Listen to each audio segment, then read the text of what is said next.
Hi guys, I'm David Taylor. I'm one of the Pro Prep coaches and I'm here today to talk to you about the abdominal core. Key muscles in the body that help with posture, support and lots of other things as well. It's an important topic to cover and one that will really assist you with both your training and obviously your presentation on stage as well. So moving from here. The backstory. There's a reason why we do all these things. And for me, the reason why core training is important to me is because of the issues that I've had. As you can see from the picture on the left here, you've got those dark spots on the vertebrae. Now, those are your intervertebral discs. Now, unfortunately, the dark spots are degenerated discs. They're dead. Normally, they're white and they're kind of full of life, but due to whatever reasons, they can sometimes die. That plus the bulging bits at the ends of those three means I'm getting slight compression of my spinal cord, which means I've had a lot of issues with back pain and with issues with my back. So for me, core strength is really important to prevent injury, allow me to continue with good athletic performance, and just basically live a good day-to-day life. What we've also got here is a little visual representation. You would think looking at these photos, so this is 2014, 2016, 2019, and 2020. You would think looking at the improvements in my core musculature or the abdominal musculature over these years, I would be getting stronger and stronger and having less and less issues. But that is not always the case, because at the stages kind of around about here, I had no feeling down my left leg because of compression, because of the discs. And here and there, no problems at all, despite looking weaker. So it's interesting how sometimes the visual can be a little bit deceptive. What we're going to be looking at learning today is what muscles are included within the abdominal core, how to brace those muscles, there are slightly different techniques, and exercises that will strengthen your abdominal core and what areas they work as well. Because some athletes are going to want to avoid certain exercises. For example, the physique guys, if you want to have that really narrow V-taper, you don't want to be doing too many oblique exercises because it can thicken out your trunk. So important to know what's what for these things. So, first of all, what is the abdominal core? I've broken it down with some bullet points here. Basically, it is a group of muscles, primarily consisting of the deep abdominal muscles and the muscles in your lower back and trunk that stabilize and support the body, support and protect your spine, as we mentioned before. They hold your organs in place internally by bracing, and they allow movement. So rotation, folding, extending, all that stuff is done through the core muscles. Through their bracing and their postural hold of your spine, they improve your balance and your posture, and they help you go to the bathroom, sneeze, cough, all those sort of things where you would need to squeeze your abdominals to make them happen.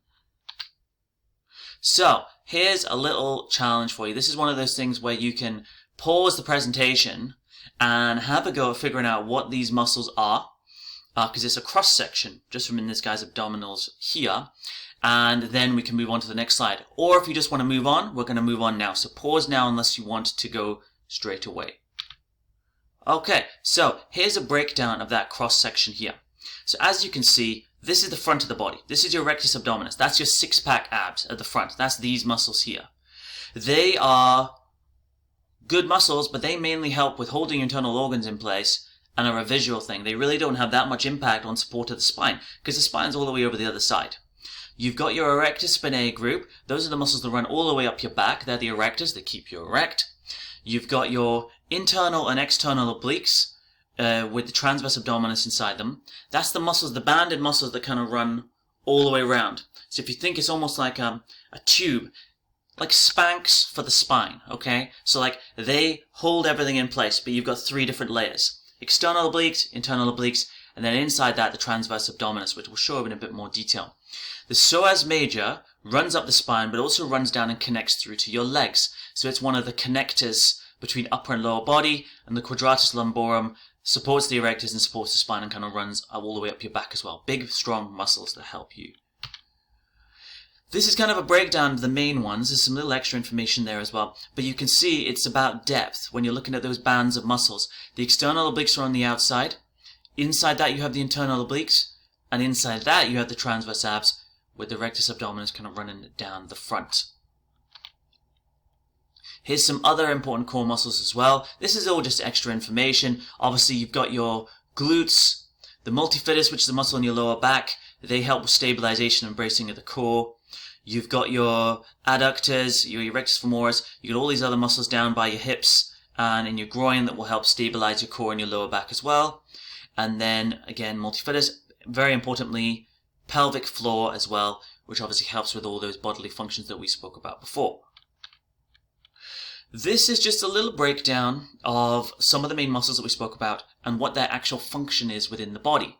So the rectus abdominis, the six-pack ab ones, they, as we said, hold the internal organs in place and they keep your body stable during movement. So if you think about when you brace your core during an exercise, rectus abdominis has a job. It helps hold and stabilize things when you move. The external obliques, the outside pair of muscle spanks, as they're called, they allow your trunk to twist from side to side.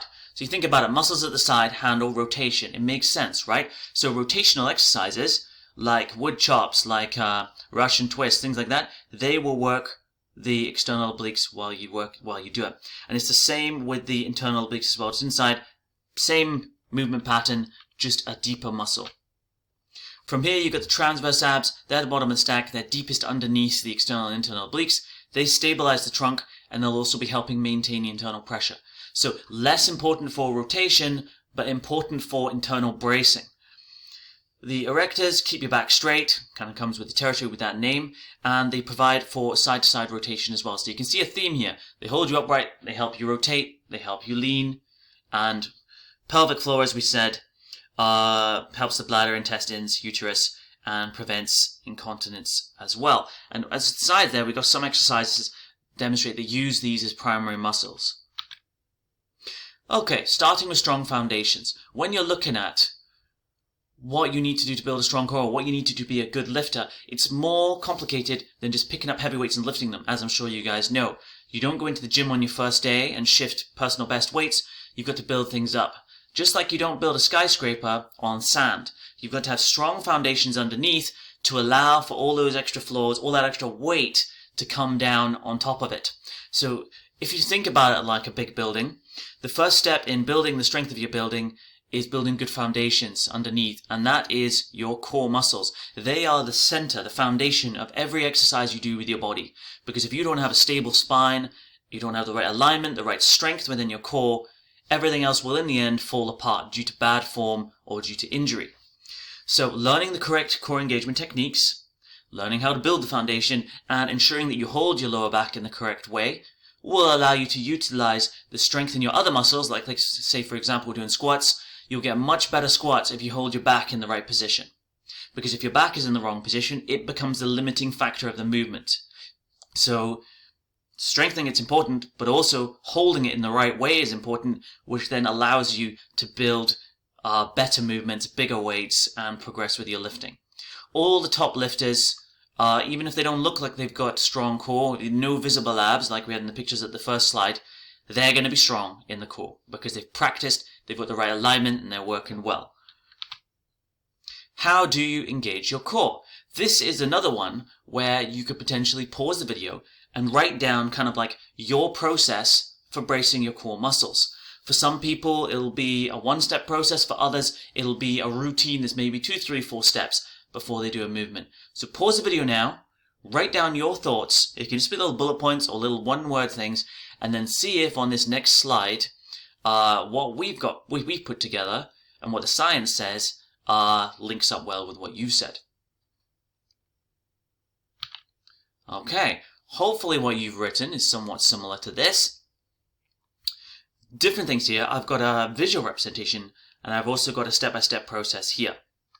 This is how I would brace my core based on my training as a personal trainer and my experience in lifting.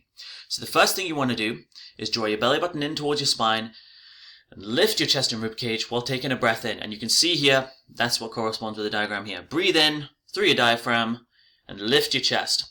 Then you breathe out and pull the rib cage down while engaging your abs. So you kind of sit down on it a little bit, which braces your core and keeps your back straight.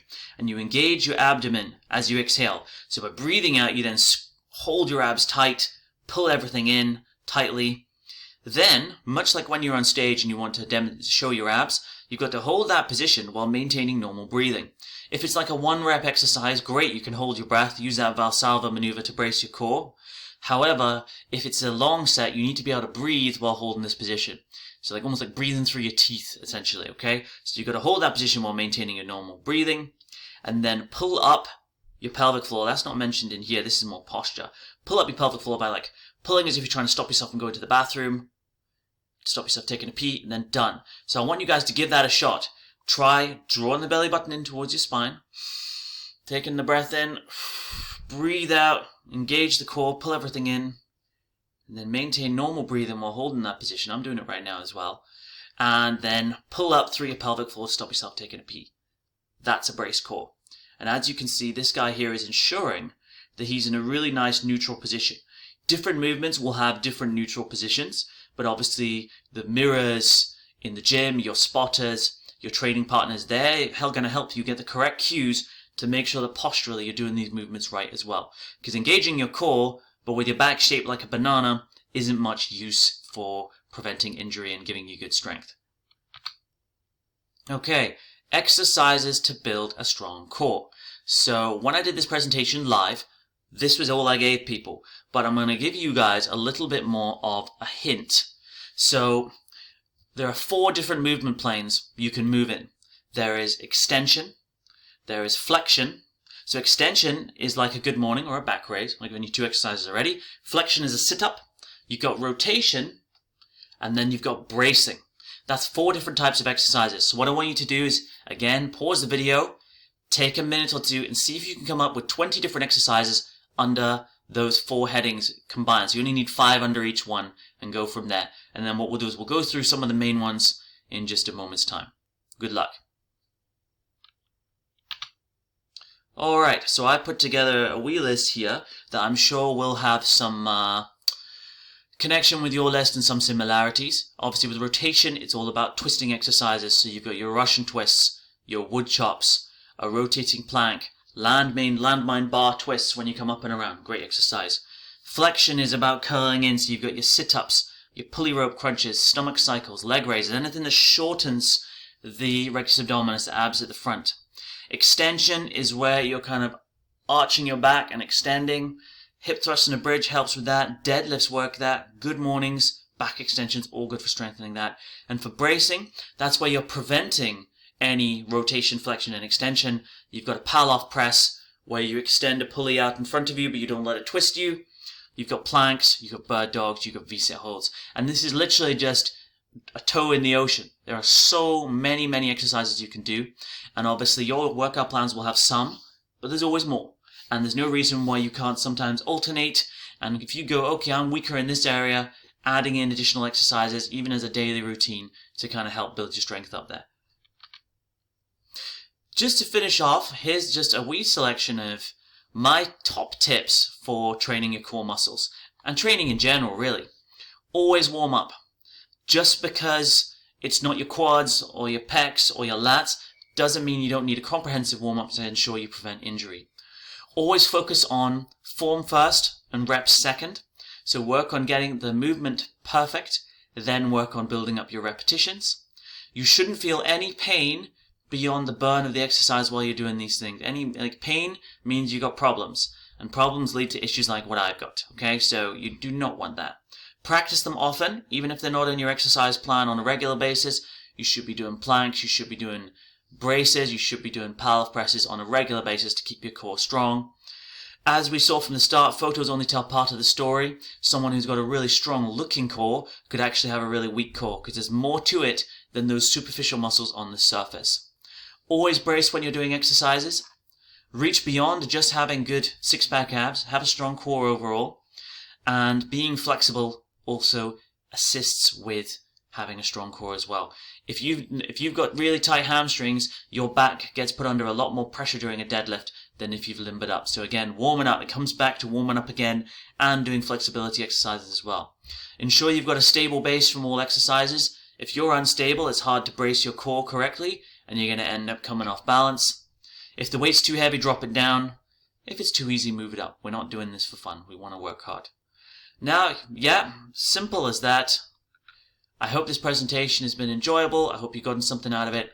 Any questions or anything, hit me up at david@proprepcoaching.com or contact Andy and Steph as well for more guidance from that. Thank you very much.